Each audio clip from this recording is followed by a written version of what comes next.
La pâquerette. À la campagne, près de la grande route, était située une gentille maisonnette que vous avez sans doute remarquée vous-même.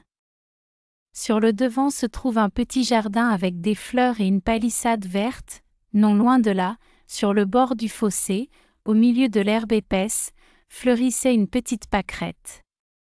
Grâce au soleil qui la chauffait de ses rayons aussi bien que les grandes et riches fleurs du jardin, elle s'épanouissait d'heure en heure. Un beau matin, entièrement ouverte, avec ses petites feuilles blanches et brillantes, elle ressemblait à un soleil en miniature entouré de ses rayons. Qu'on l'aperçut dans l'herbe et qu'on la regardât comme une pauvre fleur insignifiante, elle s'en inquiétait peu. Elle était contente, aspirait avec délice la chaleur du soleil, et écoutait le chant de l'alouette qui s'élevait dans les airs. Ainsi, la petite pâquerette était heureuse comme par un jour de fête, et cependant c'était un lundi. Pendant que les enfants, assis sur les bancs de l'école, apprenaient leurs leçons, elle, assise sur sa tige verte, apprenait par la beauté de la nature la bonté de Dieu, et il lui semblait que tout ce qu'elle ressentait en silence, la petite alouette l'exprimait parfaitement par ses chansons joyeuses. Aussi regarda-t-elle avec une sorte de respect l'heureux oiseau qui chantait et volait, mais elle n'éprouva aucun regret de ne pouvoir en faire autant. Je vois et j'entends, pensa-t-elle, le soleil me réchauffe et le vent m'embrasse. Oh! J'aurais tort de me plaindre.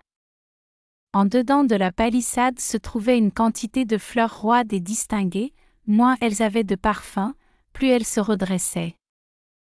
Les pivoines se gonflaient pour paraître plus grosses que les roses, mais ce n'est pas la grosseur qui fait la rose. Les tulipes brillaient par la beauté de leur couleur et se pavanaient avec prétention.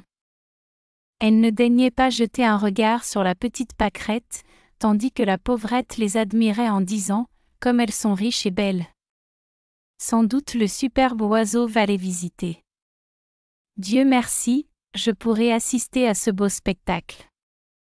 Et au même instant, l'alouette dirigea son vol, non pas vers les pivoines et les tulipes, mais vers le gazon, auprès de la pauvre pâquerette, qui, effrayée de joie, ne savait plus que penser.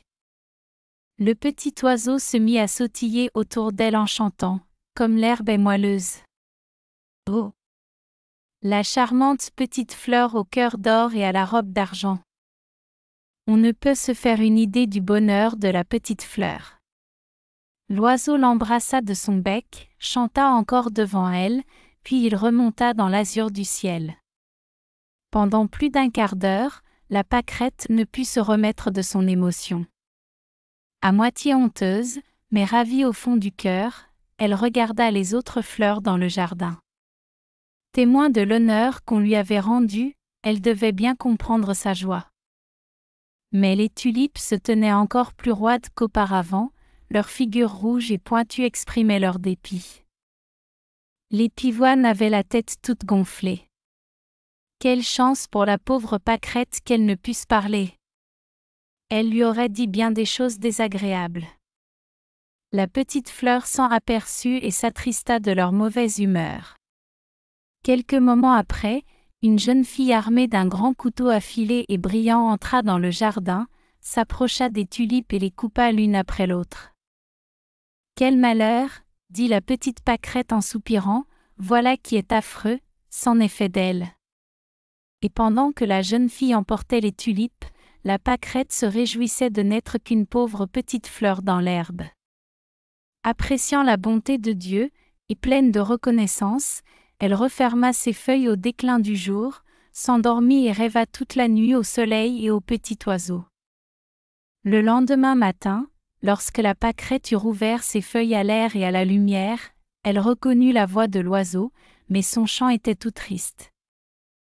La pauvre alouette avait de bonnes raisons pour s'affliger, on l'avait prise et enfermée dans une cage suspendue à une croisée ouverte. Elle chantait le bonheur de la liberté, la beauté des champs verdoyants et ses anciens voyages à travers les airs. La petite pâquerette aurait bien voulu lui venir en aide, mais comment faire? C'était chose difficile. La compassion qu'elle éprouvait pour le pauvre oiseau captif lui fit tout à fait oublier les beautés qui l'entouraient, la douce chaleur du soleil et la blancheur éclatante de ses propres feuilles. Bientôt 2 petits garçons entrèrent dans le jardin, le plus grand portait à la main un couteau long et affilé comme celui de la jeune fille qui avait coupé les tulipes. Ils se dirigèrent vers la pâquerette, qui ne pouvait comprendre ce qu'ils voulaient. « Ici nous pouvons enlever un beau morceau de gazon pour l'alouette », dit l'un des garçons, et il commença à tailler un carré profond autour de la petite fleur. « Arrache la fleur », dit l'autre. À ces mots, la pâquerette trembla d'effroi. Être arrachée, c'était perdre la vie. Et jamais elle n'avait tant béni l'existence qu'en ce moment où elle espérait entrer avec le gazon dans la cage de l'alouette prisonnière.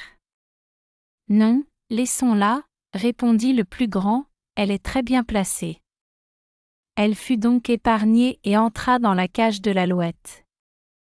Le pauvre oiseau, se plaignant amèrement de sa captivité, frappait de ses ailes le fil de fer de la cage.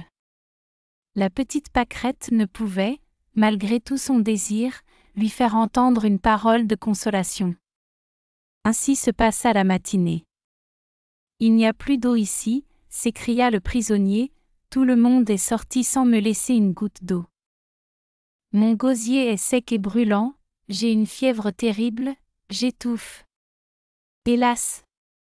Il faut donc que je meure, loin du soleil brillant, loin de la fraîche verdure et de toutes les magnificences de la création. » Puis il enfonça son bec dans le gazon humide pour se rafraîchir un peu. Son regard tomba sur la petite pâquerette. Il lui fit un signe de tête amical, et dit en l'embrassant, « Toi aussi, pauvre petite fleur, tu périras ici. En échange du monde que j'avais à ma disposition, l'on m'a donné quelques brins d'herbe et toi seul pour société. Chaque brin d'herbe doit être pour moi un arbre, chacune de tes feuilles blanches, une fleur odoriférante. Ah! Tu me rappelles tout ce que j'ai perdu. Si je pouvais le consoler? » pensait la pâquerette, incapable de faire un mouvement. Cependant le parfum qu'elle exhalait devint plus fort qu'à l'ordinaire. L'oiseau s'en aperçut, et quoiqu'il languît d'une soif dévorante qui lui faisait arracher tous les brins d'herbe l'un après l'autre, il eut bien garde de toucher à la fleur. Le soir arriva, personne n'était encore là pour apporter une goutte d'eau à la malheureuse alouette. Alors elle étendit ses belles ailes en les secouant convulsivement, et fit entendre une petite chanson mélancolique. Sa petite tête s'inclina vers la fleur, et son cœur brisé de désir et de douleur cessa de battre. À ce triste spectacle, la petite pâquerette ne put, comme la veille, refermer ses feuilles pour dormir.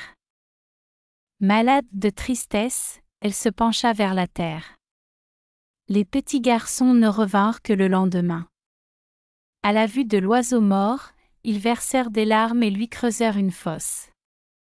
Le corps, enfermé dans une jolie boîte rouge, fut enterré royalement, et sur la tombe recouverte ils semèrent des feuilles de rose.